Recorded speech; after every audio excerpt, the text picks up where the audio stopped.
Hi guys, I'm Dr. Narula, orthopedic and a sports injury specialist and a certified fitness consultant.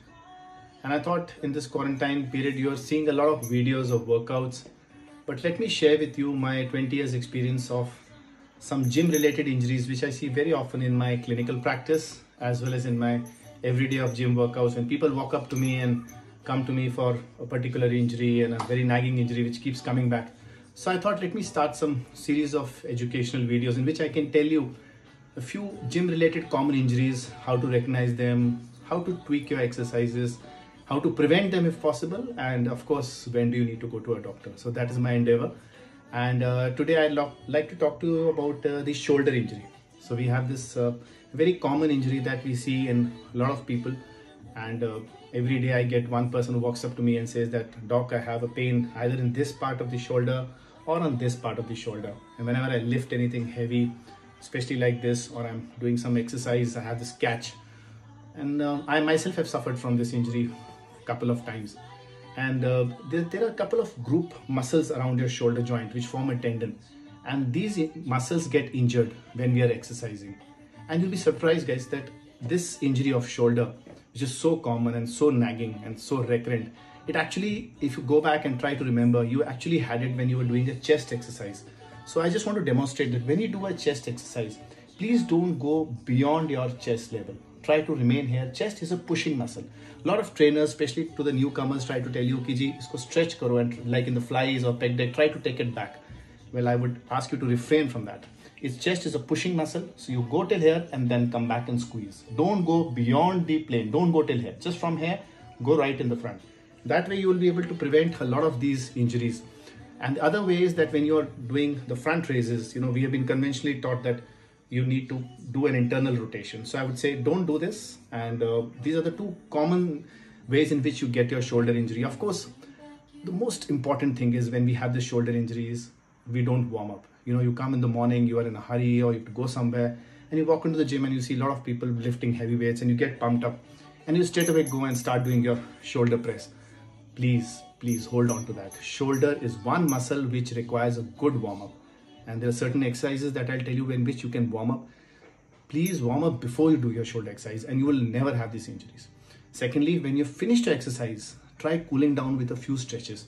And the stretches should be preferably done by yourself. A lot of trainers, in that enthusiasm would take your chest back and pull it back and try to do some force stretching, which again can actually injure. So do the stretching which you yourself can do, or you have a good communication with your trainer that you tell him when to stop. And a few tweaking of the exercises. Like I told you, when you're doing chest, one tip that I'd like to give you is stop doing the rods. Try to start doing dumbbells if you've had a shoulder injury. Like I said, how I have controlled it is that when I do my dumbbell, with this arm, the normal arm, I can take it back. But with the injured arm, I just bring it from here and bring it up. With the rod, you can't do that because, otherwise the rod will get tilted. With a dumbbell, you can individually control how much back this arm goes.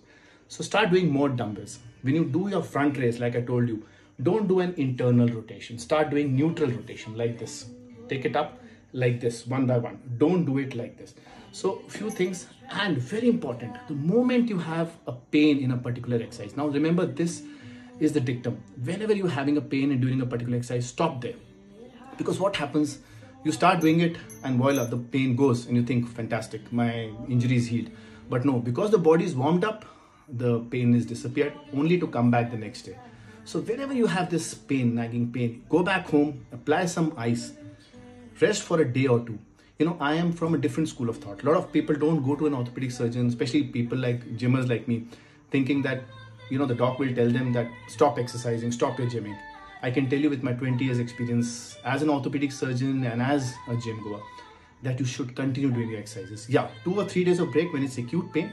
But if you totally stop your exercises, your muscles will actually atrophy and the tendons start hurting even more. Just tweak the exercises, go light on the weight, just continue with your repetitions. And I promise you, your pain will disappear. Of course, if the injury is severe, the pain is bad, you don't need to neglect it. You can go to an orthopedic surgeon and do a certain treatment protocol which he will advise. And like I told you, there's a warm-up protocol which is very important. You can hold a very light dumbbell when you start your upper body workout. You can just hold a light dumbbell and start doing these rotation exercises. Just tuck in your arm, do like this, or you can take it up like this and bring it down. So start doing these exercises from here like this. So if you do a few repetitions, do these rotations. So these are called rotator cuff exercises. You can do the same exercises with a TheraBand also. If you have that exercise band, do them. And stretching, like I told you, you should do your own stretching. One example is just take this other arm, push it with this, take the other arm, push it with this, or you can just hold on to something like a bench and stretch it. So try doing these stretches yourself. Go home, cool down, apply some ice, and of course if the pain is very nagging, do consult your doctor. So keep exercising folks, stay happy, stay healthy, stay fit, and if you have any problem which you need to bounce off with me, you want to discuss any problem, please feel free to message me. I'm always there, and I will try to keep discussing these injuries with you from time to time. See you guys. Bye.